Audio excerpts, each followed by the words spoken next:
We're just walking into Kasteel de Haar, which is the largest castle in the Netherlands.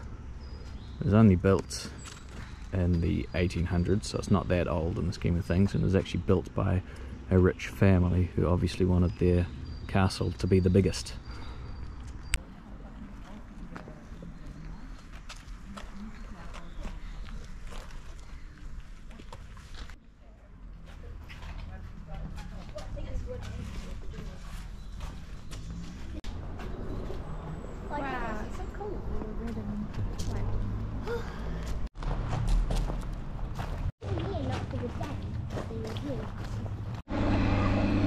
There's all sorts of things going on here.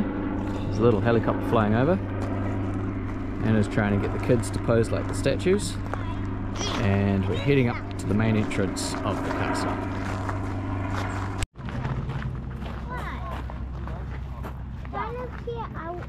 Every day I would just come out here and yeah.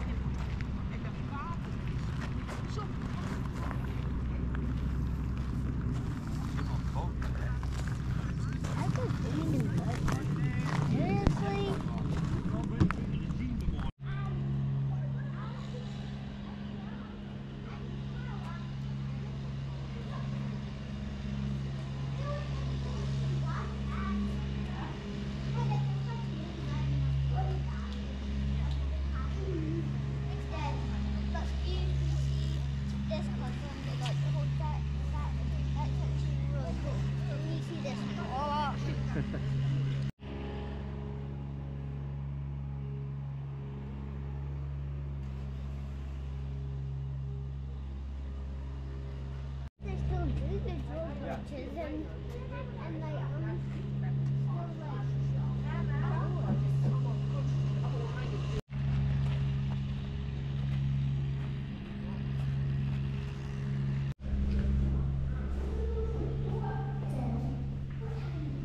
Yeah.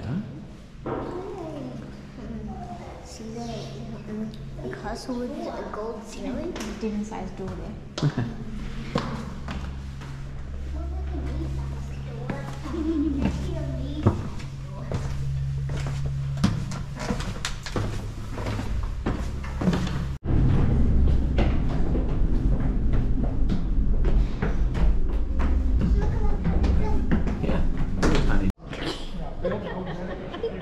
This is the main room in the castle. It was actually designed by the same guy who did the Rijksmuseum in Amsterdam and Amsterdam Central Station. And they wanted it to look like a medieval castle, and this is kind of the room that has all the statues of the ancestors of the family that built this.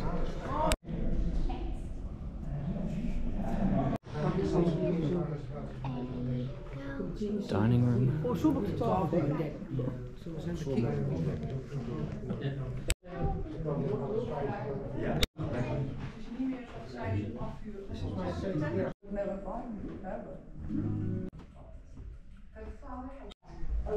is the study.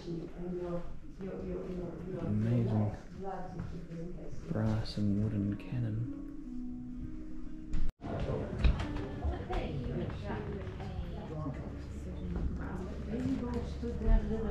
Column everywhere in the diamond.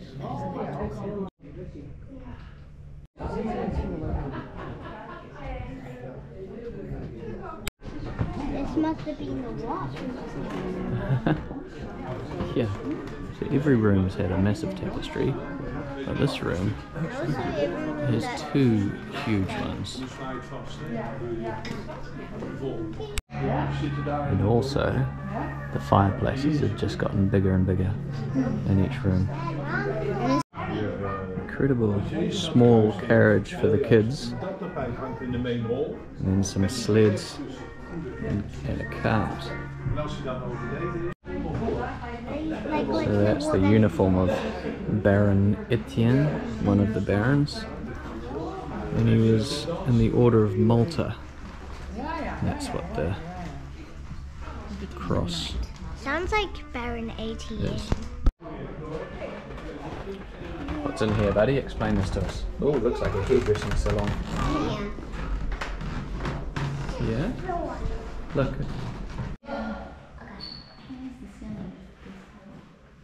Yeah.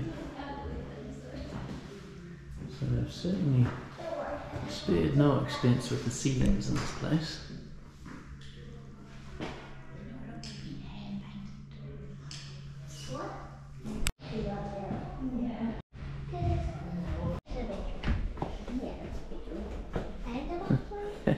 It's a bedroom with an ensuite. So we're back to the main reception hall, which is really the showpiece of the whole castle. It's described as a cross between a Gothic church and an expensive hotel lobby. Van Marie Helene. En wie was dat? Dat was de oudste zus van de baron. This bead is very high and gold. It is.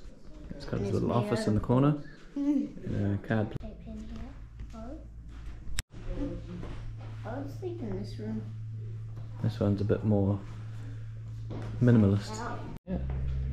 So Roger Moore actually stayed in this castle a few times. And this is the bedroom of the Baron. One of the more opulent rooms. So that's the first I've seen. A crocodile skin clock. Don't know what would give you the idea to make a clock out of crocodile skin, but... It's a barometer. It's a barometer. I take it all back, of course, it makes perfect sense. So this is the secretary's room. The secretary would sit here organising the most important things for a family that lived here, like setting plans for dinners, travel documents, taxi rides, outings to museums, golf equipment and hairdressers. That's a novelty, a sunken bath. So this is the guest room, and the Baron and Baroness would throw lots of week-long parties in September and have lots of guests stay, so they had quite a few guest rooms, but this is the main one. One of the more famous people to stay here a number of times was Gregory Peck. Going down. So this is probably the simplest part of the castle, or at least the least decorated. So there was actually a castle here in the 13th century, which got destroyed, and then they rebuilt it in sort of the 15th, 16th centuries a little bit. And then there was a big fire and also got destroyed in a civil uprising. And then they finally did the major rebuild in the 1800s in its most modern style that we see now. Well, it's not really the least decorated. It kind of looks like we're going down to a dungeon. What? Yeah. It does. You can hear the echo too. What do you mean the least decorated?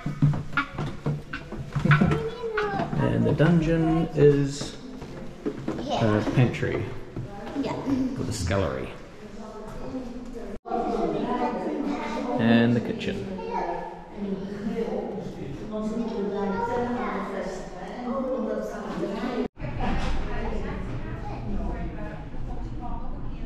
Exit through the gift shop. Out through the exit, across this little bridge. Yes. To the Châtelet, which was a bigger guest house really, with a whole lot of rooms. That's where a lot of guests stayed. Dad, you Yes. know how there's a moat? The people would be like, oh, there's a moat, how to get across? But actually, it's not that. No, they could have probably just waded across, right? Yeah. Yeah, they could just... Wow. I think it was more a decorative moat, because this wasn't really built for defensive purposes, this castle. It was built just because the family wanted to live in a cool looking castle. No, I mean, it doesn't do that. But... Oh, yeah. Wow, it's like covered in trees. So this is the church that was built on the grounds.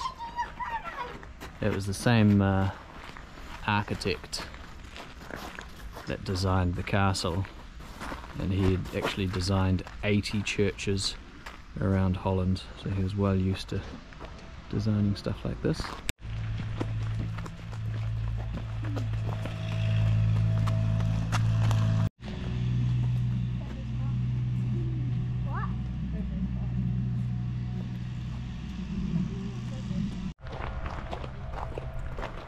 Kids are looking for some acorns to feed the deer.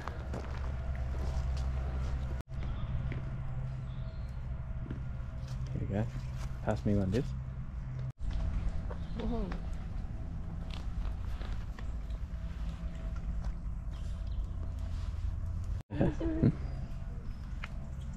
come on.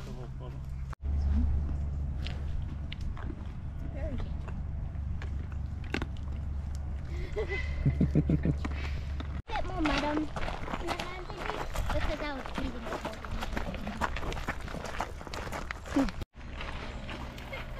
What? They're attempting to cover themselves. Right?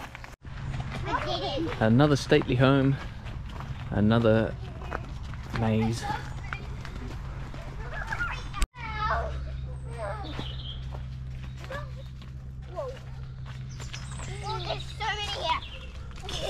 Were you raiding them? I was raining the chestnuts down on you.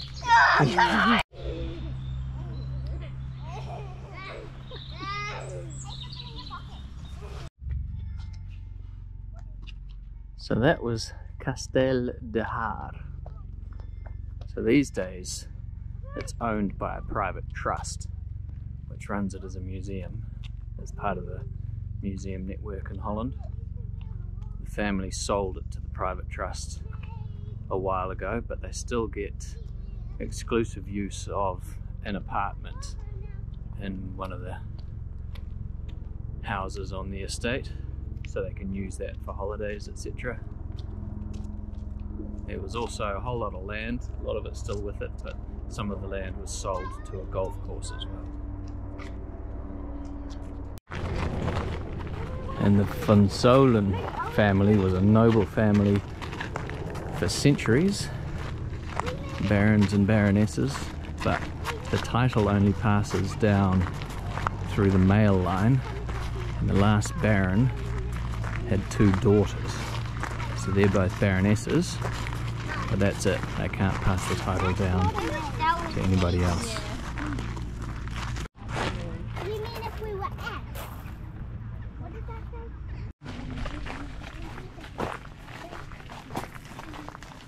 Which way are we going? That way or that way?